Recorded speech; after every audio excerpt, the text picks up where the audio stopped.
Saudara dalam Tuhan, puji nama Tuhan, jumpa lagi dengan saya Juniwan di Juniwan 01 Channel. Saudara dalam Tuhan, ya Ustadz Ahmad Kainama selalu berusaha membuktikan bahwa Yesus bukan Tuhan dan selalu membuktikan bahwa nabinya ya sudah dinubuatkan di dalam Alkitab, tepatnya di dalam Injil Yohanes pasal 14 ayat 15 sampai 17.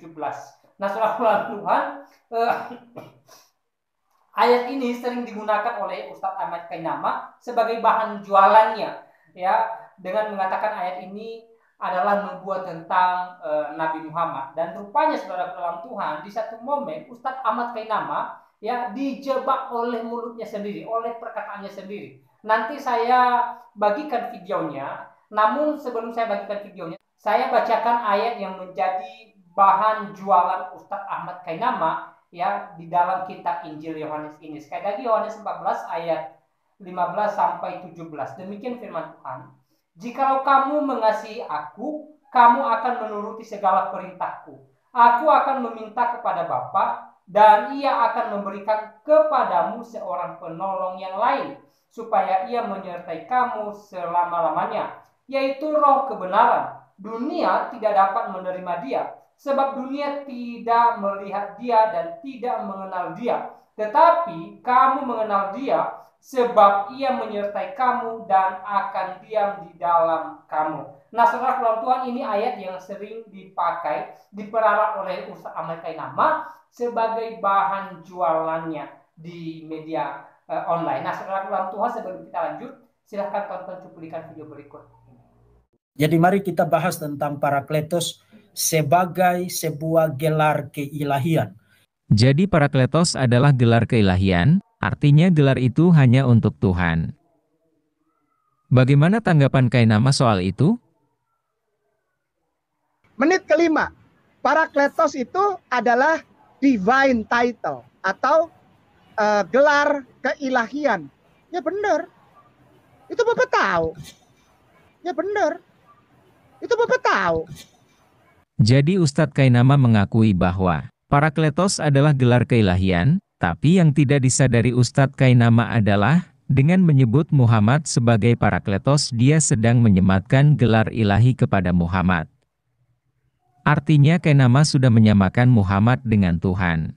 Kainama nih yang nggak pernah sekolah nih. Demikian Ustadz. Barakallahu fikum.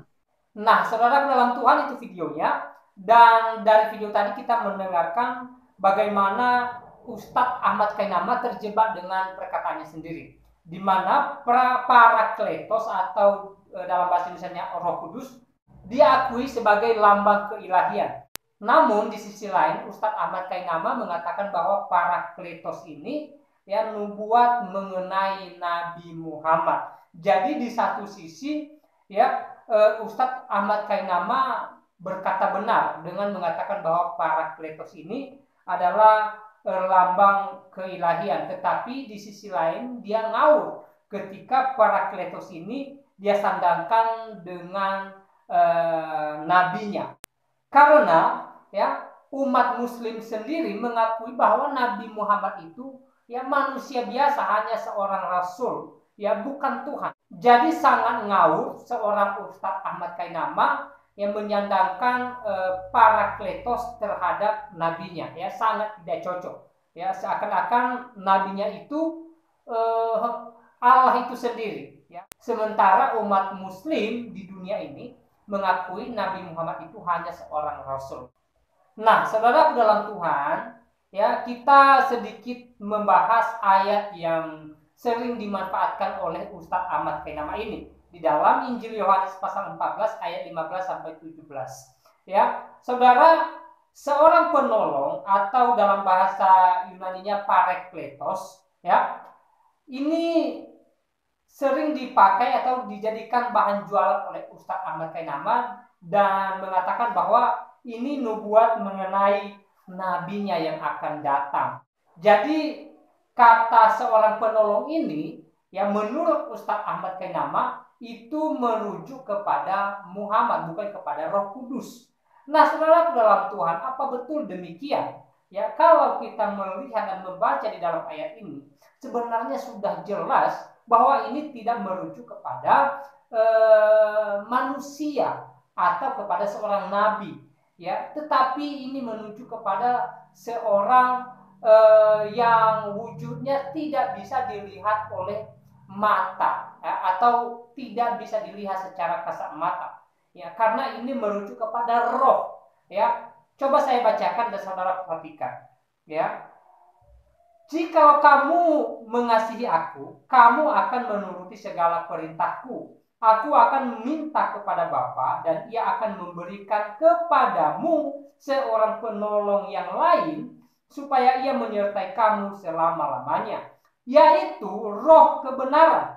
Dunia tidak dapat menerima dia sebab dunia tidak melihat dia dan tidak mengenal dia. Tetapi kamu mengenal dia sebab ia menyertai kamu dan akan diam di dalam kamu. Jadi jelas bahwa ya penolong yang dimaksud di sini ya tidak bisa dilihat oleh dunia, termasuk kita hari ini, termasuk anak Tuhan. Saya katakan kita tidak bisa melihat daripada Roh Kudus Tuhan.